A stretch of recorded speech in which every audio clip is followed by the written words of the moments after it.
नमस्कार। आप देख रहे हैं भव्या श्री न्यूज और मैं हूं आपके साथ आदित्य।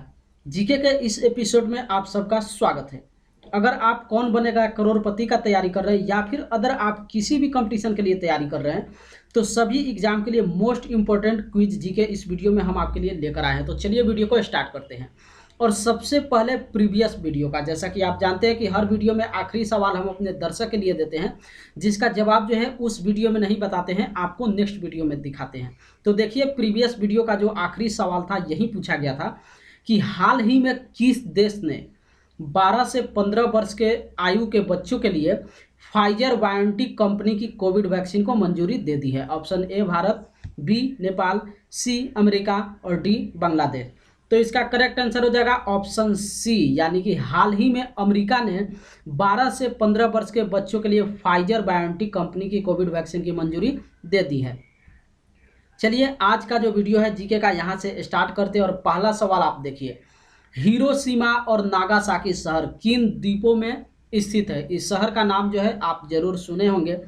क्यों सुने होंगे ये आगे हम आपको इसी में बताएंगे, लेकिन सबसे पहले जो क्वेश्चन पूछा गया है उसका जवाब आप ढूंढिए। इसमें हिरोशिमा और नागासाकी शहर किन द्वीपों में स्थित है? ऑप्शन ए होन्शु और शिकोकू, बी क्विश शिकोकू, सी होन्शु क्विश और डी होकाइडो क्विश।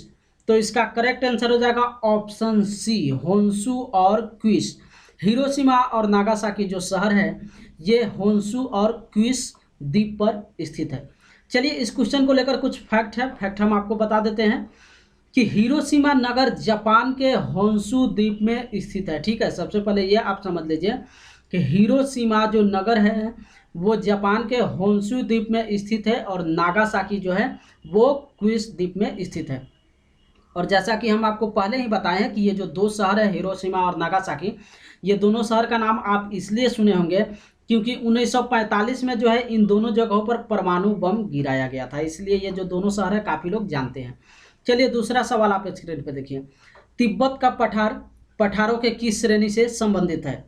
ऑप्शन ए महाद्वीपीय पठार, बी ज्वालामुखी पठार, सी विच्छेदित पठार और डी इंटरपोनेट पठार। तो इसका करेक्ट आंसर हो जाएगा ऑप्शन सी, यानी कि विच्छेदित पठार। तिब्बत का जो पठार है वो विच्छेदित पठार से संबंधित है। इसके बारे में कुछ हम आपको बता दें कि तिब्बत पठार जो है वो मध्य एवं पूर्व एशिया में स्थित है।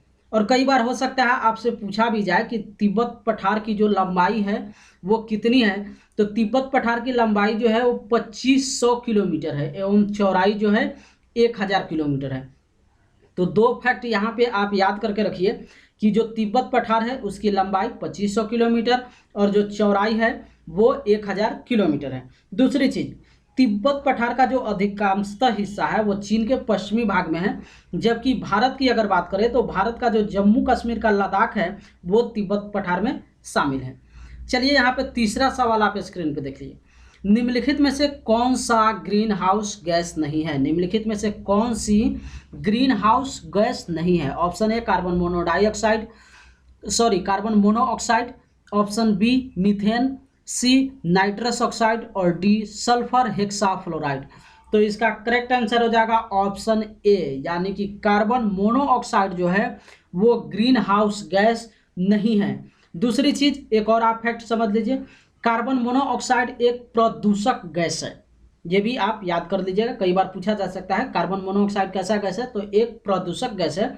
अच्छा दूसरी चीज, ग्रीन हाउस गैस में कार्बन डाइऑक्साइड, जलवाष्प और मीथेन आदि भी शामिल है। तो ये तीन तो आप यहाँ पे याद ही रखिए कि ग्रीन हाउस में कार्बन डाइऑक्साइड, जलवाष्प और मीथेन भी शामिल है।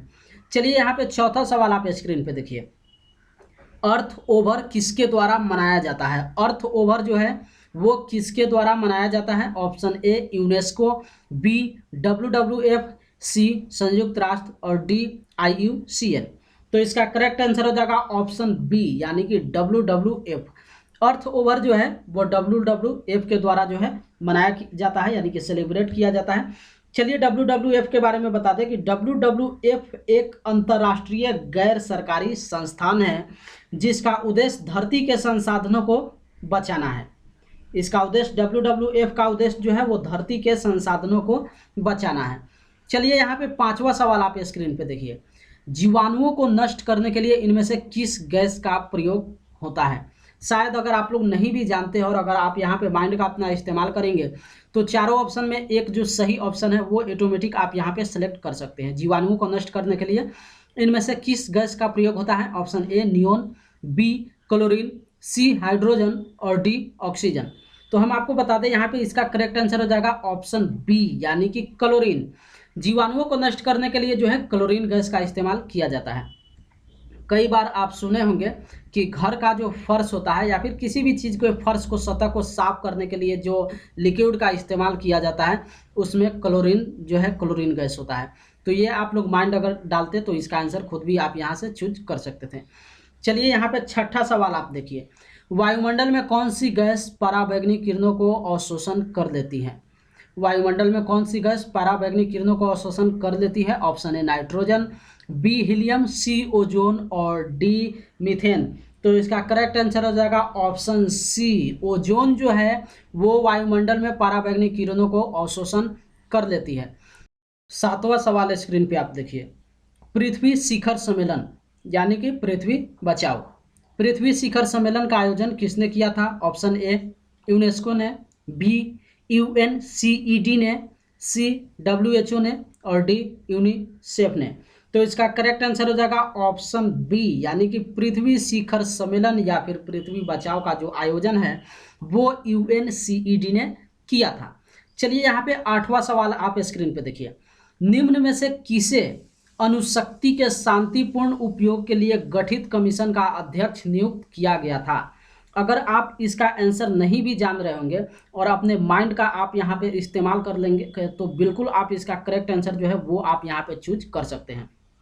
सबसे पहले आप क्वेश्चन समझिए, निम्न में से किसे अणुशक्ति के शांतिपूर्ण उपयोग के लिए गठित कमीशन का अध्यक्ष नियुक्त किया गया था। चार ऑप्शन है। Option A doctor Nagendra Singh, B doctor CV Raman, C doctor Radhakrishnan और डी डॉक्टर HJ भाभा। तो चलिए सबसे पहले क्वेश्चन पे आप जरा ध्यान आप डालेंगे तो अणुशक्ति, अणुशक्ति जैसे ही आप देखेंगे इसका मतलब सीधे आप ध्यान कीजिए परमाणु यानी कि एटॉमिक।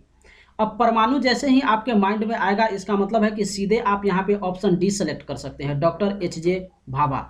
इसका मतलब इसका करेक्ट आंसर हो जाएगा ऑप्शन डी, अणुशक्ति के शांतिपूर्ण उपयोग के लिए गठित कमीशन का अध्यक्ष जो है वो डॉक्टर HJ भाभा को नियुक्त किया गया था। दूसरी चीज इस क्वेश्चन से एक और हम आपको बता दें कि भाभा परमाणु अनुसंधान केंद्र जो है वो मुंबई में स्थित है। तो कई बार आपसे पूछा भी जा सकता है कि एटॉमिक रिसर्च सेंटर जो है वो भारत के किस शहर में स्थित है, तो वो मुंबई में स्थित है। चलिए यहाँ पे 9वां सवाल आप स्क्रीन पे देखिए, नाबार्ड में भारत सरकार का कितना हिस्सा है। नाबार्ड में भारत सरकार का कितना हिस्सा है, नाबार्ड का नाम आप लोग सुने होंगे। अब यहाँ पे क्वेश्चन ये है कि नाबार्ड में जो है भारत सरकार का कितना % हिस्सा है। ऑप्शन ए 55%, बी 75%, सी 99% और डी 51%। तो इसका करेक्ट आंसर हो जाएगा ऑप्शन सी, नाबार्ड में जो भारत सरकार का है वो 99% हिस्सा है, यानी कि 99% हिस्सा नाबार्ड में किसका है, वो भारत सरकार का है। नाबार्ड के बारे में आप लोग जानते होंगे, इसे हिंदी में जो है राष्ट्रीय कृषि और ग्रामीण विकास बैंक भी कहा जाता है, जो कि विकास के लिए यानी कि गांव में विकास के लिए ये अपना जो है क्रेडिट का योगदान करता है, यानी कि फंडिंग को जो है वो वहाँ पे उपलब्ध कराता है। दूसरी चीज़ एक और बता दें कि कृषि के क्षेत्र में नाबार्ड जो है ये सर्वोच्च संस्थान है। और एक और चीज़, ये नाबार्ड जो है कहाँ से मतलब है गांव में उद्योग के लिए जो है फंडिंग देता है, तो इसके बारे में हम आपको बता दें कि RBI जो है अपना शेयर नाबार्ड में जो है इन्वेस्ट करता है। चलिए यहाँ पे 10वां सवाल जो है वो आप स्क्रीन पे देखिए, म्यूचुअल फंड्स को निम्नलिखित में से कौन विनियमित करता है। Option A RBI, B SBI और सी सेबी और डी केंद्र सरकार। यानी कि क्वेश्चन आपसे पूछ रहा है कि म्यूचुअल फंड्स को निम्नलिखित में से कौन जो है विनियमित करता है, यानी कि हैंडल करता है। जैसे कि आप जानते हैं कि बैंक को कौन हैंडल करता है, तो RBI करता है। RBI के गाइडलाइंस के अनुसार जो है सभी बैंकों को चलना पड़ता है। लेकिन यहाँ पे म्यूचुअल फंड्स के बारे में आपसे पूछा जा रहा है तो काफ़ी प्रतिभागी जो है यहीं पे कंफ्यूज होकर गलत जवाब देते हैं। इसका आंसर RBI नहीं होगा, इसका करेक्ट आंसर हो जाएगा सेबी।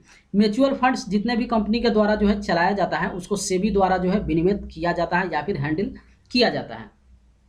चलिए इसके बारे में हम आपको बता दें कि सेबी की स्थापना जो है 12 अप्रैल 1992 की हुई थी। तो कई बार आपसे पूछा भी जा सकता है कि सेबी की स्थापना कब हुई थी, तो 12 अप्रैल 1992 को हुई थी।